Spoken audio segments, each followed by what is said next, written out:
সবাইকে স্বাগতম। স্মার্টফোন ব্যবহারে কমে যাচ্ছে মস্তিষ্কের ক্ষমতা ও বুদ্ধি। বর্তমান তরুণ প্রজন্মের মধ্যে সারাক্ষণ স্মার্টফোনের দিকে তাকিয়ে থাকার প্রবণতা দেখা যাচ্ছে। হাতের মুঠোয় সারা বিশ্বের জ্ঞান নিয়ে আসতে পারছে ঠিকই, কিন্তু তাদের মানসিক ক্ষতিও বাড়ছে। স্মার্টফোনের উপর করা একটি নতুন গবেষণা দেখা গেছে এগুলো মস্তিষ্কের ক্ষমতা এবং বুদ্ধি কমিয়ে দেয়। এর পেছনে ফোনের প্রতি মনোযোগকে দায়ী করছেন গবেষকরা বলছেন, মানুষের মস্তিষ্কের মনোযোগ দেওয়ার ক্ষমতা সীমিত। মস্তিষ্কের বেশিরভাগ মনোযোগ যদি ফোনের পেছনে থাকে, তাহলে অন্যান্য কাজের প্রতি মনোযোগ কমে যায়, ফলে সেসব কাজে দক্ষতা কমে। দৃষ্টিসীমার মাঝে একটি ফোন থাকা মানেই মনোযোগ কমে যাবে। মানুষ ছোটখাটো কাজ করতে ব্যর্থ হবেন এবং স্মৃতিশক্তি কমে যাবে। ফোন পকেটে, ব্যাগে, এমনকি পাশের ঘরে থাকলে মনোযোগ এত ব্যাঘাত ঘটে না।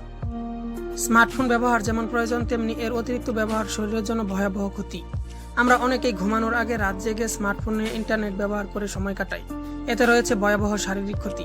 রাত জেগে মোবাইল ফোনের স্ক্রিনে আটকে থাকা স্বাস্থ্যের জন্য খুব ক্ষতিকর বলে জানিয়েছেন স্বাস্থ্য বিশেষজ্ঞরা জানিয়েছেন, ঘুমানোর আগে মোবাইল ফোনে সোশ্যাল মিডিয়া বা গেমে বুঁদ থাকার অভ্যেস রয়েছে অনেকের। এতে নিজের অজান্তেই দৃষ্টিশক্তি ও চোখের ক্ষতি করছেন। বিশেষজ্ঞরা বলেছেন, মোবাইল ফোন যে নীল আলো ছড়ায়, রুমের লাইট নিভিয়ে দেওয়ার কারণে রাতে সেটি আরও তীক্ষ্ণ হয়ে যায়। এটি শুধু দৃষ্টিশক্তির ক্ষতি করে না, পাশাপাশি শরীরের উপর বেশ বিরূপ প্রভাব ফেলে। মোবাইল ফোন অতিরিক্ত ব্যবহার করলে যেসব সমস্যা হতে পারে: ব্রেন ডিজিজ। মোবাইল ফোনের বিচ্ছুরণ থেকে মাথায় যন্ত্রণা, মাথা ঘোরা ছাড়াও ব্রেন টিউমারও হতে পারে। অ্যাকাউস্টিক নিউরোমা, মেলিগন্যান্ট গ্লিওমা ইত্যাদির সম্ভাবনার কথাও গবেষক মহলে জোর চর্চা হতে শোনা যায়। উল্লেখ্য, এসব বিভিন্ন ধরনের ব্রেন টিউমার হওয়ার প্রবণতা বড়দের থেকে ছোটদের বেশি হয়ে থাকে। সুইডেনের অরিব্রু হসপিটালের গবেষণা থেকে জানা যাচ্ছে, ছোটদের ব্রেনের স্কাল বোন ডেনসিটি কম থাকে আর ব্লাড ব্রেন ব্যারিয়ার কম কার্যকরী থাকে বলে 3 গুণ বেশি রেডিয়েশন শোষণ করতে পারে। ছোট ছেলেমেয়েদের তাই মোবাইল ফোন ব্যবহার করতে না দেওয়াই বুদ্ধিমানের কাজ। মানসিক সমস্যা। অত্যধিক সেলুলার ফোন ব্যবহার থেকে মানসিক ক্লান্তি, ডিপ্রেশন বা মানসিক অবসাদ, ইনসোমনিয়া বা ঘুমের সমস্যা হতে পারে। ক্ষেত্রবিশেষে মনোযোগ ও স্মৃতিশক্তির ধারণ ক্ষমতা কমে যাওয়ার ঘটনাও ঘটতে পারে। No mobile phobia.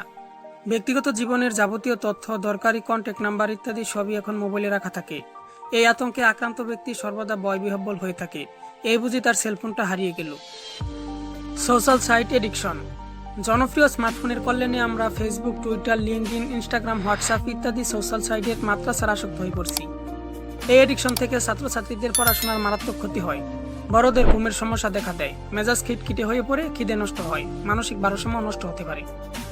ভিডিওটি ভালো লাগলে একটি লাইক দিতে পারেন। আবার দেখা হবে নতুন কোনো ভিডিওতে। সে পর্যন্ত সবাই ভালো থাকবেন। ধন্যবাদ।